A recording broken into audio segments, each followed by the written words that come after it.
E para quem achava que somente o Nubank dava prejuízo, nesse primeiro trimestre de 2020, nós fomos surpreendidos com essa notícia do Banco Inter.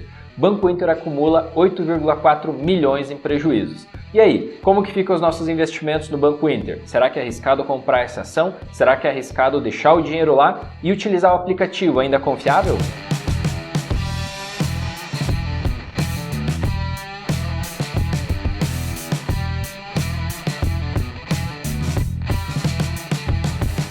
Bom pessoal, e nesse vídeo nós vamos ser rápidos e diretos, sem usar muitos termos técnicos, para você entender de fato se esse prejuízo vai realmente afetar você ou os seus investimentos no Banco Inter. Mas antes de entrarmos a fundo nesse conteúdo, eu gostaria que você deixasse o seu like, se inscrevesse no canal e compartilhasse esse vídeo com aquele amigo que quer saber mais sobre investimentos também. E para a gente entender tudo o que está acontecendo nessa situação do Banco Inter, primeiro nós temos que analisar o primeiro trimestre de 2019 com o primeiro trimestre de 2020. Só assim nós vamos poder entender, fazer esse comparativo para saber o que realmente está acontecendo com o Banco Inter. Então nós trouxemos aqui alguns dados que nós vamos apresentar para vocês e vai aparecer no canto da tela aí. Bom, então vamos lá. Lembrando que esse é um comparativo do primeiro trimestre de 2019 com o primeiro trimestre de agora de 2020. Então nós temos, com o primeiro fato a analisar, um aumento no número de correntistas do banco, em torno de 155%. Ou seja, agora o Banco Inter tem 5 milhões de usuários. O segundo ponto é que desses 5 milhões de usuários, mais de 40% deles são ativos na plataforma. O terceiro ponto a analisar é que o Banco Inter está com mais de 18 bilhões de ativos em custódia. Ou seja, esse é um aumento de 140% comparado com o ano passado. O quarto ponto a analisar é que o Banco Inter está com 60 mil usuários ativos na plataforma Pai, que é a plataforma aberta de investimentos do Banco Inter. Isso representa um aumento de 205% nesse número de usuários. E o quinto ponto a se analisar é que as receitas de intermediações financeiras chegaram a um total de 209,8 milhões de reais, ou seja, um aumento de 22% comparado com o mesmo trimestre do ano anterior. E o que seriam essas receitas de intermediações financeiras? Basicamente seriam as linhas de crédito do banco. Por exemplo, linhas de crédito imobiliário, linha de crédito pessoal, dentre outras. Bom, e pelo que a gente viu aqui, pessoal, tudo aumentou nesse primeiro trimestre de 2020, né?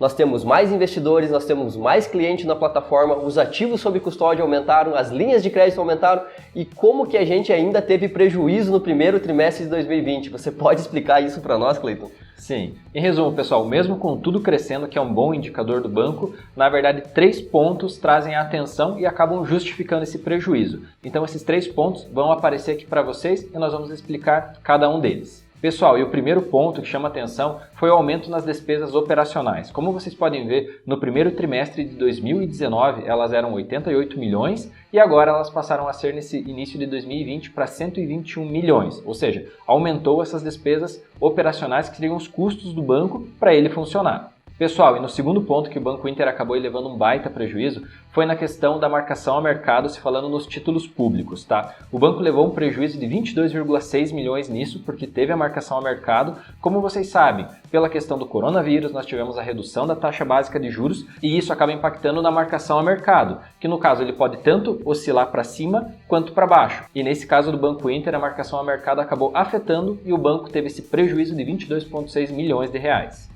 Pessoal, mas o verdadeiro vilão aí que trouxe o prejuízo para o Banco Inter é esse terceiro fator aqui que nós vamos trazer para vocês, que é o PDD, que é a provisão para crédito de liquidação duvidosa. Pessoal, esse PDD, o número do Banco Inter no início de 2019, ele era de 22 milhões. Olha como ele aumentou no início de 2020, ele foi para mais de 50 milhões. E o porquê, né, que esse número mais do que dobrou aí? Porque, em resumo, esse número, esse PDD, ele define o crédito duvidoso, né, do banco, que seriam os pagadores que podem deixar de pagar o banco, que seria o risco de crédito. Então o banco ele é obrigado já a fazer um cálculo do que ele imagina que ele vai ter de prejuízo, de calote no futuro, de que pessoas e empresas deixarão de honrar suas dívidas. E no caso todos os bancos têm essa obrigação de ajustar esse PDD para trazer um resultado mais próximo e para trazer confiabilidade nos seus resultados. E em resumo, como vocês viram, esse número mais do que dobrou, né, no comparativo aí de ano a ano, e isso representou diretamente no lucro líquido do banco esses 50 milhões de PDD. Então, em resumo, né, pessoal, nesse vídeo aqui, nós vimos que, de certa forma, o Banco Inter ele continuou crescendo,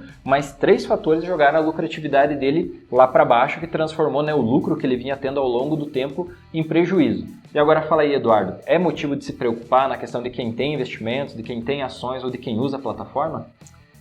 E aí para vocês acham que está na hora de sacar tudo do Banco Inter e pular fora que o barco está afundando?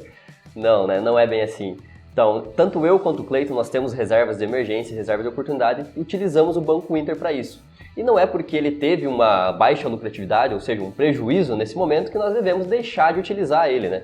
Então isso é comum das instituições financeiras ou de qualquer outra instituição passar por momentos de crise e ter uma baixa nos seus lucros, né? Ou até mesmo um prejuízo, que foi o que aconteceu com o Banco Inter. E se falando em prejuízo, nós também temos outro banco digital que teve 313 milhões de prejuízos no ano passado, né, Cleiton? Que foi o Nubank. Se você não viu esse vídeo, nós vamos deixar aqui no canto para você assistir ele e entender também o prejuízo que o Nubank teve no ano passado. Mas voltando nesse assunto, você não deve se preocupar com seus investimentos a curto prazo, pois isso foi apenas o resultado desse primeiro trimestre de 2020 e, como todos nós sabemos, estamos passando por uma crise mundial aí com esse coronavírus, né? E que está afetando tudo. Então até o Cleiton pode dar até alguns outros números aqui, umas curiosidades sobre as outras instituições maiores que também estão sofrendo com isso, né, Cleiton? Exato. Até vale lembrar, pessoal, o Banco Inter ele é um banco digital que ele tem a margem muito mais reduzida, né? E no caso ele transformou milhões em prejuízo. Agora, quando nós falamos em uma instituição aí grande, que é os 3 exemplos que eu vou trazer para vocês, né, falando dos bancos bilionários do Brasil,